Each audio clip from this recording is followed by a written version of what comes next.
DCC president സ്ഥാനം രാജിവെച്ചിരിക്കുകയാണ് ND അപ്പച്ചൻ. ഇതോടെ അനിവാര്യമായ ശുദ്ധികലശത്തിനാണ് വയനാട്ടിൽ ഹൈക്കമാൻഡ് തുടക്കമിട്ടിരിക്കുന്നത്.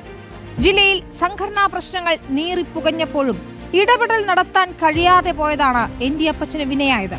പ്രിയങ്ക ഗാന്ധിയുടെ അപ്രീതിയും അധ്യക്ഷന്റെ വേഗത്തിലുള്ള പടിയിറക്കത്തിന് കാരണം.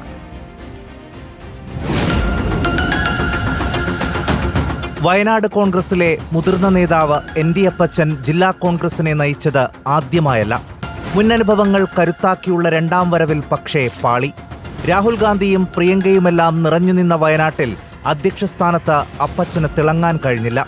തുടക്കം മുതലുള്ള പാർട്ടിക്കകത്തെ ഗ്രൂപ്പ് തർക്കങ്ങൾ അപ്പച്ചന്റെ കാലയളവിൽ എല്ലാ സീമകളും ലംഘിച്ചു.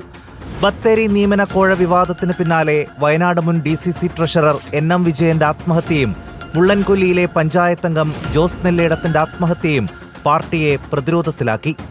വിവാദങ്ങളിലെല്ലാം ആരോപണ വിധേയനോ പ്രതിസ്ഥാനത്ത് വന്നതോ അപ്പച്ചൻ തന്നെ.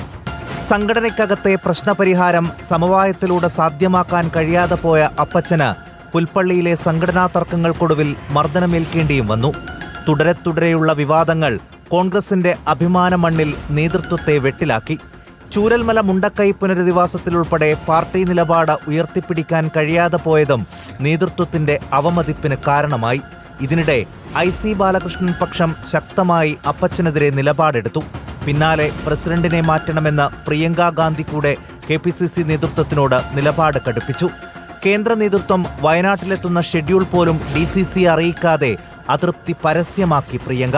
പിന്നാലെയാണ് കേന്ദ്ര സംസ്ഥാന നേതാക്കൾ ജില്ലാ നേതൃയോഗം വിളിച്ച് അപ്പച്ചന്റെ പ്രവർത്തനങ്ങളിലെ വിയോജിപ്പ് രേഖപ്പെടുത്തിയത്. DCC പുനഃസംഘടന വരെ കാത്തുനിൽക്കാതെ അപ്പച്ചന്റെ പടിയിറക്കത്തിന് കാരണമായതും ഗ്രൂപ്പ് സമവാക്യങ്ങളിൽ വന്ന മാറ്റമാണ്. തദ്ദേശ തിരഞ്ഞെടുപ്പ് ഉൾപ്പെടെ പടിവാതിൽക്കൽ നിൽക്കെ അടിത്തട്ടിലെ സംഘടനാ തർക്കങ്ങൾ പരിഹരിച്ച് മുന്നോട്ടു പോകാൻ ഹൈക്കമാൻഡ് നടത്തിയ ശുദ്ധികലശം.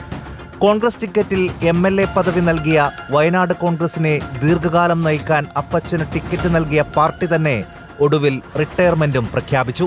റിപ്പോർട്ടർ, കോഴിക്കോട്.